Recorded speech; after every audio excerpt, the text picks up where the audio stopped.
Hello friends, मैं मोहम्मद ज़करिया खान और आप देख रहे हैं सिवनी लाइव। मेरे साथ हैं सिवनी के जिला कांग्रेस अध्यक्ष राजकुमार खुराना जी।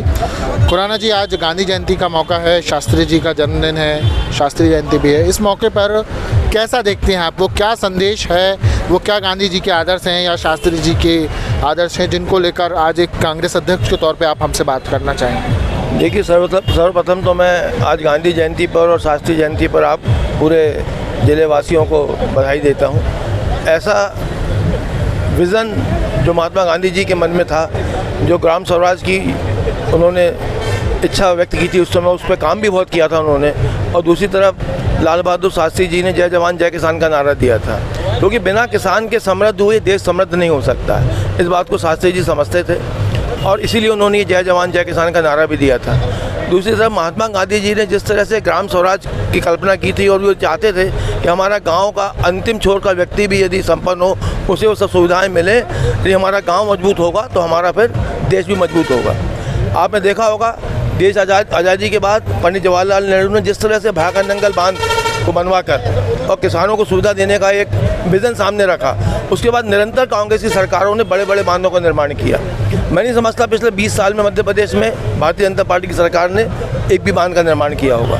हमारे ज़िले में भी यदि आप देखेंगे तो भीमगढ़ का बांध है और भी जो छोटे बांध हैं, पौड़ी का बांध है, पिपरिया का बांध है, औरिया का बांध है, मनोरी का बांध है। ऐसे बहुत सारे बांध हमारे यहाँ पहले बने, जिससे कि हमारे किसान आज सिंचाई करके समृद्ध हुए हैं। वहीं दूसरी तरफ भारतीय जनता पार्टी ने ये जो पेंच का जो बांध बना, वो दिग्विजय सिंह जी की जब सरकार थी उस समय इन्होंने ये बांध बनवाया था।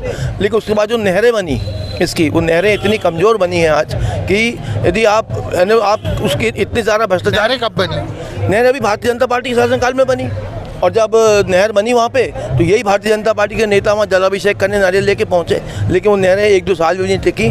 आज वो देख लीजिए, जहाँ तहाँ वहाँ नहरें टूट रही हैं, बिना कॉम्पैक्शन के उसमें लाइनिंग कर दी गई, लाइनिंग भी फेल हो गई, और पानी को जिस वेलोसिटी से बहना चाहिए, जिस ग्रेविटी से जाना चाहिए, वो पानी उस ग्रेविटी उस वेलोसिटी से जा भी नहीं पा रहा है, तो किसान परेशान है। लाल माटी का एक बड़ा मुद्दा है, लाल माटी में नहर का पानी का। देखिए, भारतीय जनता पार्टी का शासन 20 साल से रहा है और उन्होंने इसी तरह से लाल माटी के क्षेत्र को, हमारे कलारबाग के क्षेत्र को, हमारे बखारी के आगे का जो क्षेत्र है, वहाँ सब क्षेत्रों में ये लोग आश्वासन तो देते रहे, लेकिन इन लोगों ने नहर वहाँ तक नहीं बनाई, क्योंकि इन लोगों ने टेंडर उस टाइप का नहीं किया। इन्होंने टर्न एंड की बेसिस पे टेंडर किया, ठेकेदार को एक निश्चित एरिया दे दिया गया कि आपको इतनी एकड़ में, इतने हेक्टेयर भूमि में आपको सिंचाई करना है। तो उस चक्कर में क्या हुआ कि ठेकेदार को कोई ये नहीं था, उसको जहाँ उसको अपनी फ़ायदे के हिसाब से उन्हें नहरें बनाकर और यहाँ से रवाना हो गया। लेकिन जिस गुणवत्ता की नहर उसने बनाई है, हम निरंतर इसके खिलाफ आवाज़ उठाते रहे हैं, लेकिन कारखाने में तूती की आवाज़ है, भारतीय जनता पार्टी सुनती तो किसी की है नहीं। सिवनी में लोकल मुद्दे हैं जिनमें एक बड़ा मुद्दा है नहर का, किसानों के कई मुद्दे हैं।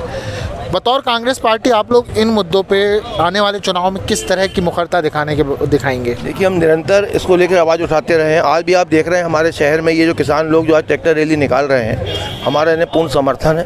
और कांग्रेस ने चूँकि सिंचाई के लिए पहले भी बहुत काम किए हैं और हमें काम करना भी हमारी पार्टी को आता है, हमारे नेताओं को काम करना समझता है कि किसानों को किस तरह से सुविधा दी जाए ताकि उनका जीवन उन्नत हो।